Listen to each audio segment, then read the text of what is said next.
ലോക്സഭാ തെരഞ്ഞെടുപ്പിൽ സംസ്ഥാനം പോളിംഗ് ബൂത്തിലേക്ക് നീങ്ങാൻ ഇനി 17 ദിവസം മാത്രമാണ് ശേഷിക്കുന്നത്. പ്രചാരണത്തിനായി കൂടുതൽ ദേശീയ നേതാക്കൾ വരും ദിവസങ്ങളിൽ സംസ്ഥാനത്തേക്ക് എത്തും. പത്രിക പിൻവലിക്കാനുള്ള സമയപരിധി ഇന്നലെ അവസാനിച്ചതോടെ 20 മണ്ഡലങ്ങളിലായി 194 സ്ഥാനാർത്ഥികൾ ആണ് മത്സര രംഗത്ത് ഉള്ളത്. പല മണ്ഡലങ്ങളിലും അപരന്മാർ ഭീഷണിയായി തന്നെ തുടരുന്ന സാഹചര്യമാണുള്ളത്. വി അരുൺ ആണ് ചേരുന്നത്. അരുൺ, ഇപ്പോൾ ചിത്രം വ്യക്തമാണ്. പക്ഷേ മുഖ്യധാര രാഷ്ട്രീയ പാർട്ടികളുടെ സ്ഥാനാർത്ഥികൾ ആരൊക്കെ എന്നത് നേരത്തെയും നമുക്ക് അറിയാവുന്ന ഒന്നായിരുന്നു. ഇനിയിപ്പോൾ 2 ആഴ്ച മാത്രമാണ് സമയം. അതുകൊണ്ട് തന്നെ പ്രചാരണം ഏത് തരത്തിലാണ് മുന്നണികൾ മാറ്റിപ്പിടിക്കുന്നത്?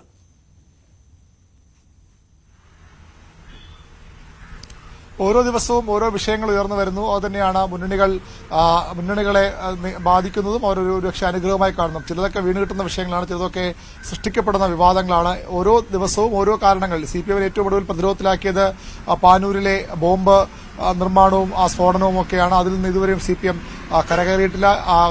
നേതാക്കൾ പൂർണ്ണമായും ഈ പ്രതികളെ തള്ളിപ്പറയുമ്പോഴും ചില ബന്ധങ്ങൾ ഇപ്പോഴും CPMുമായും DYFIയുമായും ഒക്കെ ഈ പ്രതികൾക്കുണ്ട് എന്നതിലുള്ള സൂചനകൾ, വാർത്തകൾ, തെളിവുകൾ പുറത്തുവരുന്നു. CPMനെ ആ രീതിയിൽ പ്രതിസന്ധിയിലാക്കുന്നുണ്ട്. ഇപ്പോൾ ഏറ്റവും പ്രധാനപ്പെട്ട മറ്റൊരു വിഷയം ഉയർന്നു വരാനിടയുള്ളത്, സംസ്ഥാനത്ത് സാധാരണ വിഷു, ഈസ്റ്റർ, റംസാൻ ചന്തകൾ എല്ലാ കാലത്തും തുടങ്ങാറുണ്ട്. കൺസ്യൂമർ ഫെഡും അതുപോലെ സിവിൽ സപ്ലൈസ് വകുപ്പും ഒക്കെ തുടങ്ങാറുണ്ട്. പക്ഷേ ഇത്തവണ തുടങ്ങിയിട്ടില്ല. സിവിൽ സപ്ലൈസ് വകുപ്പിന്റെ പിടിപ്പ് കിടന്ന വിമർശനം പ്രതിപക്ഷം എത്തുമ്പോൾ സർക്കാർ അതിനെ നേരിടുന്ന മറ്റു തരത്തിലാണ്. തെരഞ്ഞെടുപ്പ് കമ്മീഷന്റെ വിലക്കുണ്ട്. ഈ റംസാൻ, ഈസ്റ്റർ ചന്ത തുടങ്ങുന്നതിനുള്ള വിലക്ക് തെരഞ്ഞെടുപ്പ് കമ്മീഷൻ ഏർപ്പെടുത്തിയിട്ടുണ്ട്.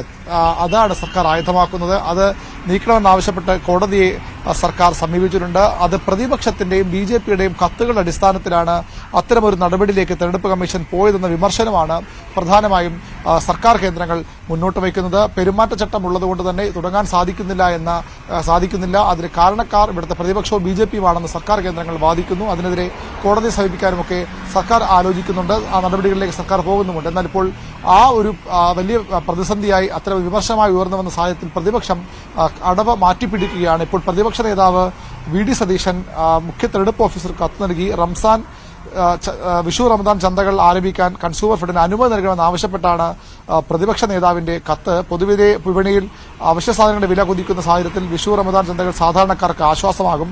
ഇത് തെരഞ്ഞെടുപ്പ് പെരുമാറ്റച്ചട്ടം ലംഘനമല്ലെന്ന് പ്രതിപക്ഷ നേതാവ് തന്നെ മുഖ്യ തെരഞ്ഞെടുപ്പ് ഓഫീസർക്ക് നൽകിയ കത്തിൽ ചൂണ്ടിക്കാട്ടുന്നു. ഉത്തരവാദിത്തങ്ങളിൽ സർക്കാർ ഒളിച്ചോടുകയാണ്. പെരുമാറ്റച്ചട്ടത്തിന്റെ പേരിൽ സർക്കാർ ജനങ്ങളെ കബളിപ്പിക്കുന്നു എന്നാണ് പ്രതിപക്ഷത്തിന്റെ ആരോപണം. അതായത് സർക്കാർ സ്വാഭാവികമായും ഈ ചന്ത ആരംഭിക്കാൻ കഴിയാത്തതിന് കാരണം പെരുമാറ്റച്ചട്ടത്തിന്റെ പരിധി, പെരുമാറ്റച്ചട്ടത്തിന്റെ വാളോങ്ങിക്കൊണ്ട് മുഖ്യ തെരഞ്ഞെടുപ്പ് ഓഫീസർ വിലക്കിയതാണ്. തെരഞ്ഞെടുപ്പ് ഓഫീസ് വിലക്കിയതെന്ന കാരണം പറയുമ്പോൾ പ്രതിപക്ഷം അങ്ങനെയെങ്കിൽ ആ വിലക്ക് നീക്കണമെന്നാവശ്യപ്പെട്ട് തെരഞ്ഞെടുപ്പ് കമ്മീഷനെ സമീപിച്ചിരിക്കുകയാണ്. അത്തരമൊരു രസകരമായ വളരെ പ്രധാനപ്പെട്ട രാഷ്ട്രീയ സാഹചര്യം കൂടി സംസ്ഥാനത്ത് ഉരുത്തിരിയുന്നുണ്ട്. വളരെ പ്രധാനപ്പെട്ട ഒരു ചർച്ചാ വിഷയമായി വരും ദിവസങ്ങളിൽ അത് മാറുമെന്നും ഉറപ്പാണ്.